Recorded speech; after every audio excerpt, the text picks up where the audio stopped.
Friends, అందరికీ నమస్కారం. Friends, ఇప్పటికే 2 తెలుగు రాష్ట్రాల్లో విపరీతంగా వర్షాలైతే కురుస్తున్నాయి. భారీ నుంచి అతి భారీ వర్షాలు కురుస్తున్నాయి కొన్ని ప్రాంతాల్లో.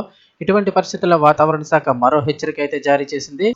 బంగాళాఖాతంలో 20న అల్పపీడనం బలపడి 22 నాటికి వాయుగుండం తుఫానుగా మారేందుకు ఎక్కువ అవకాశం ఉందని చెప్తున్నారు. దక్షిణ అండమాన్ సముద్రం పరిసరాలపై కొనసాగుతున్న ఉపరితల ఆవర్తనం ఈ నెల 20వ తేదీ నాటికి అల్పపీడనంగా బలపడనుంది. ఇది పశ్చిమ వాయువ్య దిశగా ప్రయాణిస్తూ 22వ తేదీన ఉదయానికి వాయుగుండంగా మారుతుందని అమరావతి వాతావరణ కేంద్రం తెలిపింది.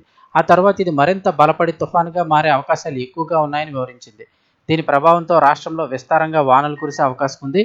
ముఖ్యంగా చూస్తే ఏ జిల్లాల నుంచి చూస్తే కోస్తా, రాయలసీమల్లో బుధవారం, గురువారాల్లో తేలికపాటి నుంచి ఒక మోస్తరు వానలు కురుస్తాయని, ఉరుములు మెరుపులు సంభవిస్తాయని పేర్కొంది.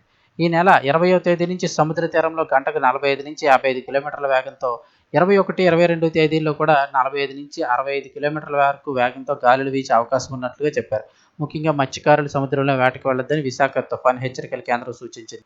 ఒకవేళ ఈ అల్పపీడనం కనుక వాయుగుండంగా మారి అది కనుక తుఫాన్గా మారినట్లయితే కనుక దానికి సిట్రాంగ్ అనే నామకరణం కూడా చేయడానికి అయితే సిద్ధమయ్యారు.